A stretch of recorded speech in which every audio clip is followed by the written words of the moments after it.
And welcome back to Across the Board with E and the Colonel. It is Wednesday, favorite day of the week, and again, man, I'm always hyped because we have so many great groups on the show, and this is another one of my favorites. Long considered an underground group, but I don't know. I don't want to say it's an insult, but I mean, there's just so much better than that, than so many mainstream people. But on the line right now, we have all three of the guys from Dilated Peoples. Guys, can you hear me? Yep, what up? All right, Rock, what's going on, man? So, that was the first thing I wanted to ask you. You've been long considered an underground group, and I know you guys embrace that identity, and, you say that, basically you guys make music for, for other people to listen to and things that you enjoy instead of for the money and for the fame. But, how do you feel about being considered underground instead of mainstream, and some of these new guys that are just, label made that get all the fame? I mean, at a certain point, you can't really be too concerned about what other people are doing. I mean, we've been blessed to have a strong fan base and have a lot of support for years. So, at the end of the day, we enjoy what we do. We have a great time doing what we love doing for a living. And, what other people are doing, I mean, sometimes people get it easier, sometimes people get it harder. So, it is what it is. But as far as being underground, I mean, I guess it just depends on what people mean when they say underground. To some people, underground is like a badge of honor, right, and shows that you're very close to the roots of the scene. And to some people, underground is like a way of limiting somebody and saying they can't rock next to the top artists in the world. So it depends on people's intent, but we take it accordingly. Right. Go ahead, Colonel. I think you had a question. Yeah, I was just going to say you guys have a new album. It's called Directors of Photography. What was the idea behind this album? What did you want to express to the fan base and to your listeners with this new album? Well, to be honest, it's still in its very early stages. We have a theme and concept that we got to run with, but what that is exactly yet is still being fleshed out. We're still coming off the heels of Rakaa dropping Down to Thorns. I have about to drop Cats and Bogs. I'm knee deep into Dusty War, and all between there, we're working on directors of photography. So, hopefully in a few months we'll have more details of the direction it's going in. But it's been a second. It's going to be our fifth, studio recorded album, man, and we're all really excited. And I think it's going to be crazy, regardless of stuff that we're stacking away right now. Just is classic, but 2011 Dilated type of stuff. So I'm excited for the new Dilated album as much as any of our fans are. Another question that I have for Ev.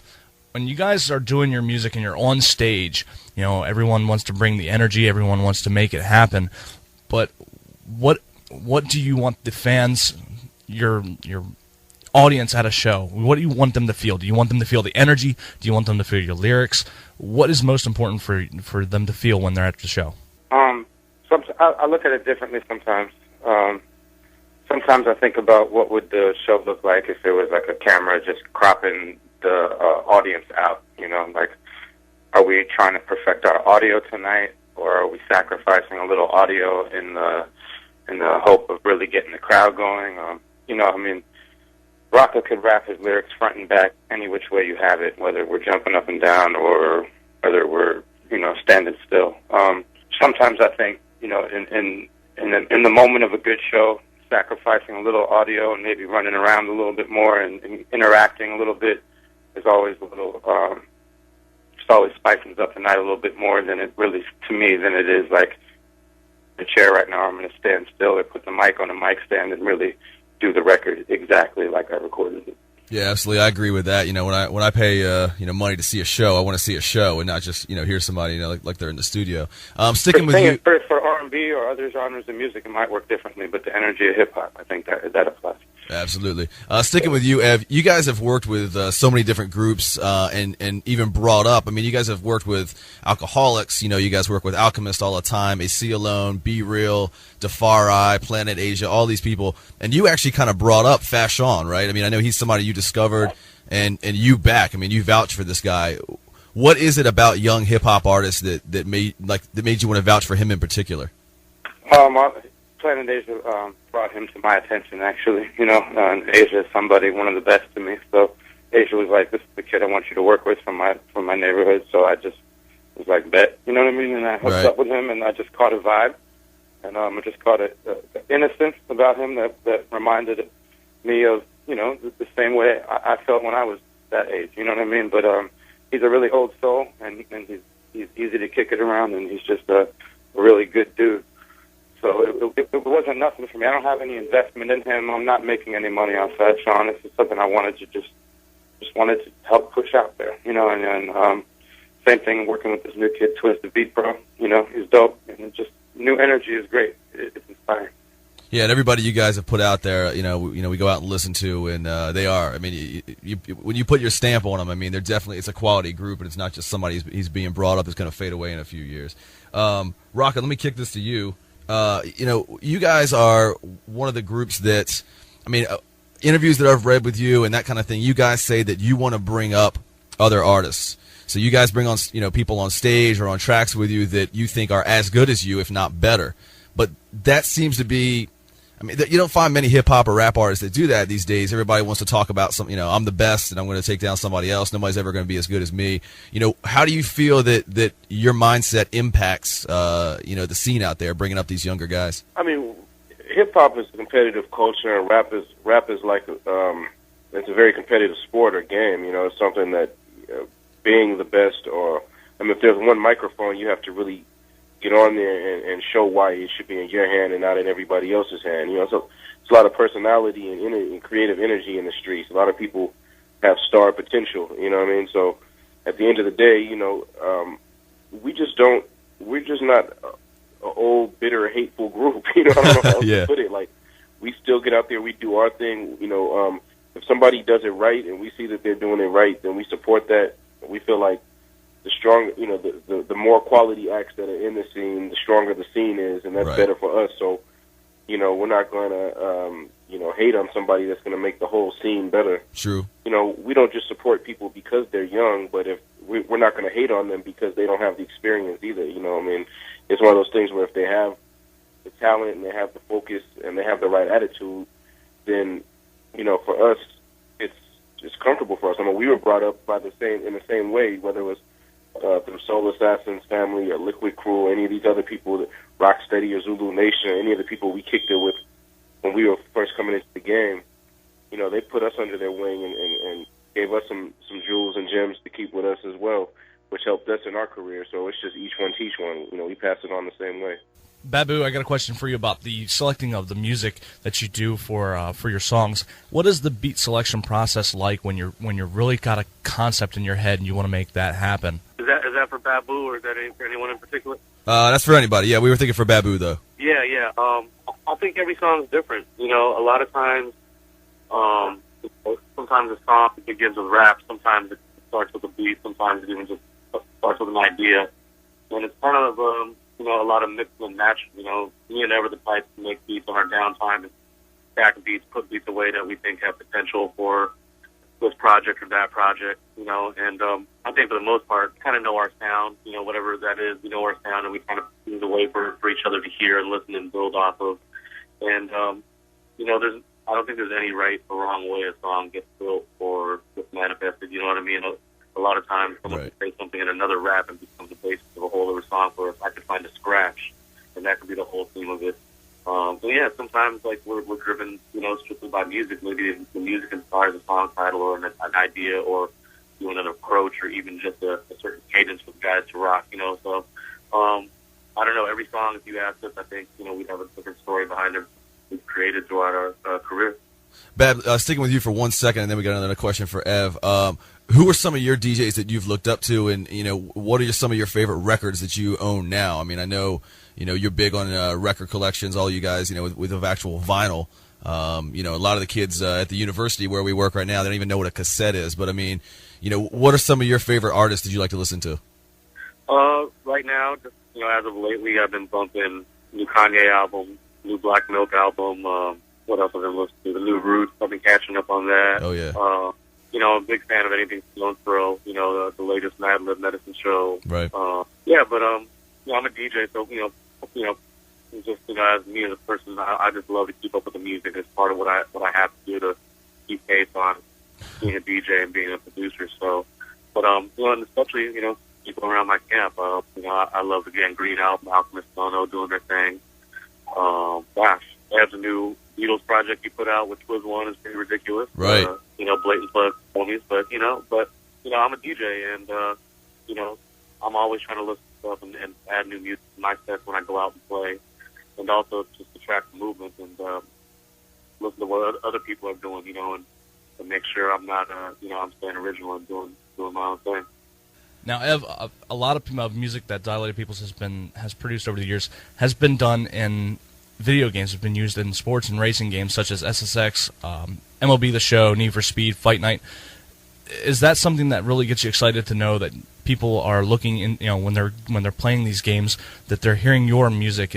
Was there any music designed specifically for those purposes as well?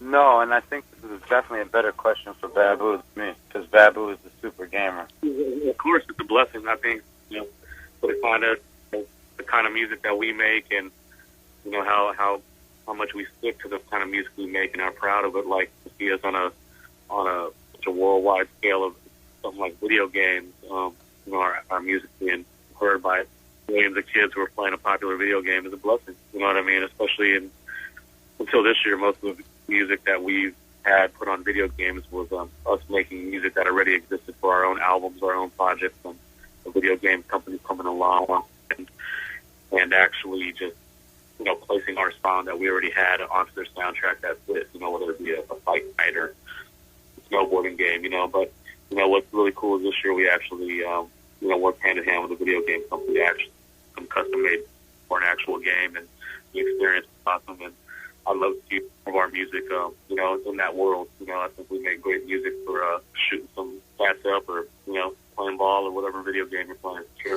Now, you guys have had a lot of commercial success over in the UK and all over Europe as well. Actually, you just got back from South America, right? And you're up on, you're getting ready to head to Europe right now, right? How do you think?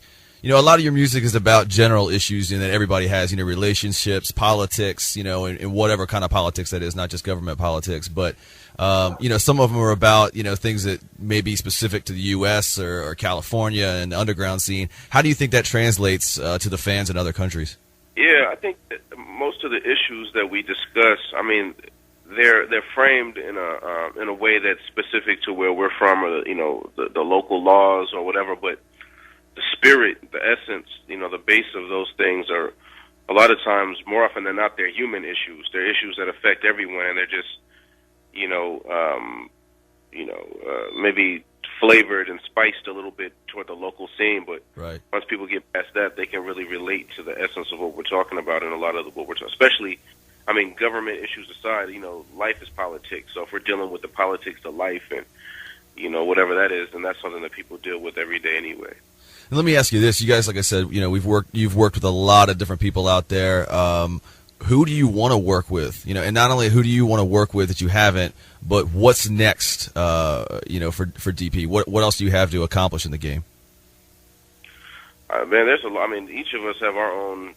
We're fans of different types of music, and that's kind of the strength of Dilated, is that we bring different tastes and ideas to the table. But we've been blessed to work with a lot of people in the game, and as a kid growing up as a fan, definitely, I've definitely done more than I would have imagined I'd have been able to do as just a cat rapping for lunch tickets in the cafeteria quad. Right. So, things have definitely changed, but I always say I'm a big Rick Rubin fan. So if Rick happens to be out of Maryland, just throwing the radio on, cranking it up or whatever, listening to this right now, then wherever he's at, maybe he's in D.C. or Delaware, any place he can catch a signal, I don't even know. But Rick, if you're listening, man, holler at me, man. We can make something happen. Actually, the cool thing about this station is we're online, so people can hear us everywhere. So yeah, that's why he can hear us wherever he is. The people can, and you're about to head to Spain, all those places, and we actually have a lot of listeners out in Spain and all over the place as well. We just found out recently that Adam McKay and Will Ferrell are working on a Step Brothers rap album. Dilated Peoples music was featured in the movie Step Brothers. Right. Is there any desire for Dilated Peoples or even yourself to be involved in the new Step Brothers rap album? Yes. Yes. Really? Is it happening, or is it a desire for that to happen? No, desire. Really? That'd be great. So the now remix of Boats and Hose. We gotta get in touch with Rick Rubin and Adam McKay now. So we'll put that on the to-do list. Done. and we'll get these guys done. I'll get that done later this afternoon. Yeah, absolutely. Alchemist and I have a group called Step Brothers, and I'm Will Ferrell in the group. That is awesome. Yeah, nice. Now you guys have all done great solo projects as well, but you keep coming back to DP. So Ev, let me stay with you, and then we'll go through everybody. What makes you keep coming back to Dilated Peoples after all these years? The fact that we never went anywhere. Right. Well, I mean that you do. I didn't mean you were breaking up. I just meant that you do your solo project and you come back and everything like that. Is it just you enjoy the solo project and enjoy working with your brothers in DP as well? Yeah, I mean, I realize it's a big world, and some people know all the details about what was happening with us, and other people, like worst come to worst. I mean, I totally understand. I love Radiohead. I couldn't even name 2 members of the group, and they're great, So it's like I totally understand. But for those who've been paying attention and been like with us since the beginning, that was the plan, was to do Dilated and do solo records, and then come back and do Dilated. Just under our contract with Capitol, it wasn't easy as we thought. So once we got out of the deal in 2006, it was just time to just do what we wanted to do independently, put out a DVD, do solo records, express ourselves not just as Evidence and Iriscience, but as Mike and Rakaa, and then come back together and do another record, and hopefully people had learned about us as individuals in that off time, and it just makes the new record that much stronger. Now, Babu, let me ask you this, man. You guys have been on the road a lot, and you're about to go to Europe, on tour there as well. You just came back from South America. What is it that, this is just a logistical question, and I'll have to throw this to Rock as well, being the manager. What do you take on, on tour with you that keeps you sane, reminds you of home, reminds you of LA, and just kind of keeps you sane while you're going? I don't know. I've been out of town. The obvious, I keep pictures of my family. Right. But I really on the road. The shows these days are just like a blast. It's incredible that we can play an hour and a half of old music and new music, and the reception we get. Going to places for the first time. Still at this point, there's so many places we haven't touched, and just going to South America this last time, and the appreciation and the love we get for finally making that trek down there and doing a proper couple shows was incredible. And but still there's nothing like being at home. I guess at the same time, our touring schedule has been like constant, but not as intense though. It wasn't like the days of us being on the road for 2 months straight and coming home for like 3 days and then hitting the road for another month. At a time, like we really traveled hard like that. These days, our schedule is a little bit more like we might just leave for 2 to 3 weeks at the most, and then come back and be able to be in the lab working at our own pace independently without A&Rs and all this big business kind of things on us, and deadlines, and work more these days. So these days, I guess what I am saying is like we don't miss home as much because we just kind of pace ourselves at a place where we can accommodate all the things that we want to do in our personal life and our career. Yeah, no doubt. And then Rock, same thing, kind of when you're on tour, what music do you have to have with you? I mean, do you have an iPod or something like that? Is there just some kind of, some songs or some playlist that you have to have at all times? Not really, man. I have certain things that I listen to. I still listen to the same stuff that made me want to happen in the first place. So, I mean, those things stay in my iPod, the Boogie Down, the Public Enemy, Beastie Boys, and G-Rap, Eric Rakim, Tribe, like all that stuff. But, I tend to when it's like before a show, I like to listen to something real rootsy. I like to, I don't like to listen to mid-level stuff. So I like to be very relaxed, or I like to throw on some Bad Brains or some Fishbone or something and just get into like a nice, a different, more aggro kind of zone. You know what I mean? Before a show, it just kind of depends. But yeah, man, that's it. I mean, I'm more prone to bring DVDs, fight DVDs, and things like that, than I am to bring extra music. Plus, I'm around a bunch of people that are always playing music. Like, Ev is like a radio station, between Ev and Babs, those cats are always playing whatever's popping right now, and, they have good taste, so I'm around that, and I just stick to my classic boom bap shit. And finally, one last question for you, Rock. Talk to me a little bit about the Hip Hop Chess Federation, what it is, and what your role is in that. Hip Hop Chess Federation, or HHCF, it's just an organization that I'm a part of. I'm on the board of it, actually. It's based in the Bay Area, California, but it's it's an international organization, and I'm on the board with my man Adisa Banjoko, the RZA from Wu-Tang. It's basically a situation where we help out kids. You know, we teach chess. We implement chess as a vehicle to teach life strategies. We give out scholarships and all types of prizes and sponsor teams. You know, primarily in areas that have been, you know, somewhat disenfranchised or overlooked. You know, we kind of go in there and help, you know, develop life strategies and you know, develop their personal skill set using chess as a vehicle. But we make it fun because, you know, we have martial artist Josh Waitskin, the grandmaster chess player, but we have martial artists like Howlett Gracie or Jeff Monson or different people like that. You know, Fight Shark Miller, Mark Miller, different people that support it. And you know, it's a youth organization. And you know, as fans, as a hip hop fan, as a martial arts fan, as a chess fan, like someone that enjoys all these things, you know, we're all big kids too. We have a great time. So it's a private. It turns into be like a private celebrity tournament all the time, and we do it, you know, primarily based in the Bay Area, but we're gonna be spreading it out soon. And one real quick question: you are a Gracie Jiu-Jitsu practitioner. What's the ETA on that brown belt? Man, I'm chipping away very, very slowly at it. Very slowly. It's going to be a minute, man. I'm trying to get the brown this year and the black next year. That would be my goal. I got to put a lot of work in. Right now, I have a little hand injury, so I'm just letting that heal up before. You know, obviously, jiu-jitsu is a lot of throws and grips and whatnot. So, you know, it's important that that's all healed up before. But yeah, shout out to the whole Gracie Jiu-Jitsu family.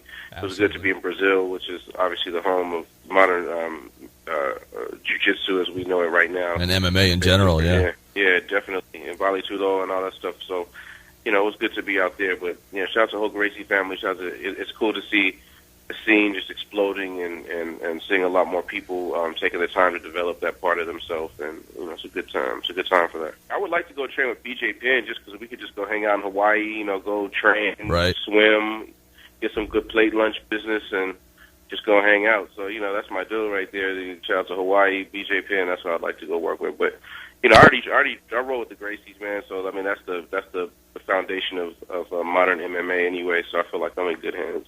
All right, well, guys, again, we appreciate it. You know, can't tell you, huge fans. As soon as the platform came out, I was there. I got it the first day that actually dropped in the album in the stores. Again, you know, for kids who don't know what CDs are, I actually have it on the CD. Listening to it in the car on the way here, and been listening to it all day. So, you know, huge fan, and just keep doing what you do.